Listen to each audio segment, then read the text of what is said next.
Okay, so I'll be reading part 5 of The Dare by Cynthia. And let's get started. Right to it. Chapter 5 is called New Blood on the Team. So, Chapter 5 New Blood on the Team. After school the next day, Mayo, Sam, and I headed to the high school for my first basketball practice. You ready for the big party tomorrow? Mayo said as we crossed the street. I stared ahead. Was this the one where we became material for missing children hotline posters at Walmart, then head for the morgue? Yeah. Good, Mayo said. Daddy's gonna run us by the shop beforehand to pick up $20 on anything we want.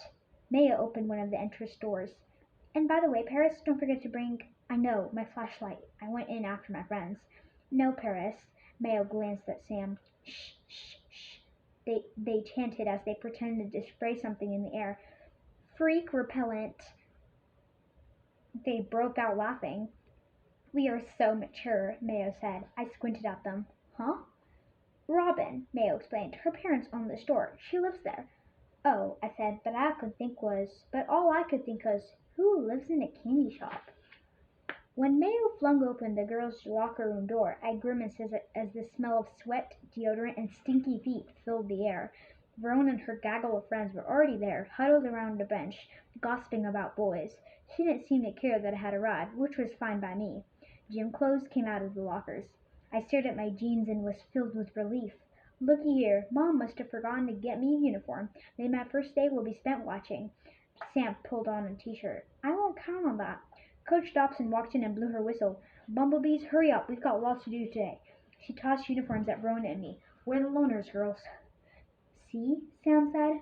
I put the yellow and black outfit. Ugh, I look like a school bus. We headed out to the gym. Coach Dobson stood at the center of the court and blew her whistle again. Let's move it. We formed a line. I took a spot between Mayo and Sam, while Verona stood with her clone friends. I checked out the gym. Now I understood why the high school looked like a rundown warehouse. Half the building was a state-of-the-art basketball court, complete with digital scoreboards, bleachers, and a concession stand worthy of a 30-screen movie theater. The coach stood next to a cart filled with basketballs. She grabbed a ball and paced around the line, dribbling as she talked. Honeys, bounce, bounce. We've got new blood on the team. Bounce, bounce. She stopped in front of Verona. Perhaps the pans can save the girls' season. Bounce. The coach ran backward and threw the ball at my sister. With lightning-quick reflexes, Verona stepped to the side, and the ball slammed into the wall. I'm supposed to catch that? Coach Dobson grunted. She pointed her whistle at me. Paris, show your sister how it's done. Another ball flew through the air. My arms reacted out like I was about to hug a pumpkin. Bam! It hit my body full force. A few of the girls giggled. You all right? Sam whispered. I nodded, even though all I wanted to do was fall flat on my back and lie on the floor like a dying snow angel. The coach looked disappointed. Bumblebees, she barked. What is the ball? The ball is our friend, the team chorused. And what do we do with it? We dribble, we pass, we shoot, we score. Booyah! Booyah! I remembered my Uncle Lynn. No way. Coach Dobson was a Marine. Verona and I were in trouble. But so was the coach. By the look on Verona's face, basketball would be an all-out war. And the rest of practice, my sister played horribly on purpose, citing every common illness in the book. She dribbled with her thumbs, carpal tunnel syndrome. She passed only if her teammates was a foot away, a nasty bout of arthritis. And when she shot, the ball only made it as high as her forehead, chronic back pain. By the end of practice, Coach Dobson was ready to hang Verona from the hoop. I fared better. I dribbled like a baby chimp, but I was still a cut above the fifth graders. We are gonna get whooped, Sam said. I know who the real star of the Bumblebees is, Mayo added. It's that sister of yours, Paris, Princess Pan. I glanced at Mayo. I couldn't have said it better myself.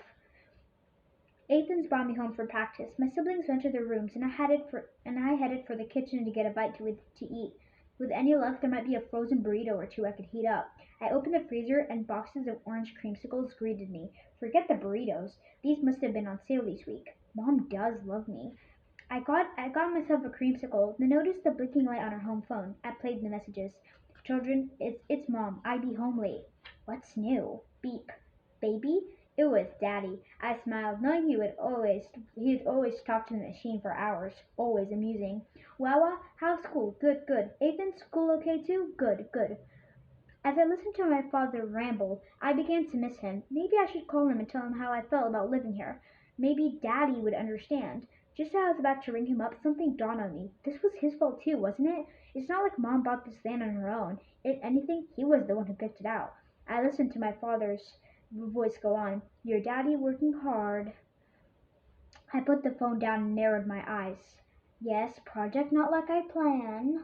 Maybe he was building over a graveyard this time. But we do what we can, right? Daddy laughed. Okay, yes, yes, I miss you too. Be home Sunday. That's right. Just 1, 2, 3 days from now. Bye bye. I hit delete as I hit delete just as Go padded in. She headed to the patio door and whined. Aw, man. I went to her and peered through the glass at the darkening sky, the shadowy trees, and that stupid shed right in the middle of it. My gaze focused on the wooden door. That rotten building had taken on a whole new meaning. Go, can't you hold it? I said, like forever? She pawed at the door. All right, I'll let go out, but I stayed close to the house and left the door open in case he needed to dive back inside. I didn't feel like dying today. That was tomorrow. Stop it, Paris. You're being dramatic. Then I remembered what Cole had said about the girl who couldn't talk for a week after she did the dare. My throat went dry. Never mind. You should be freaked out of your mind. And that is chapter 5 of The Dare.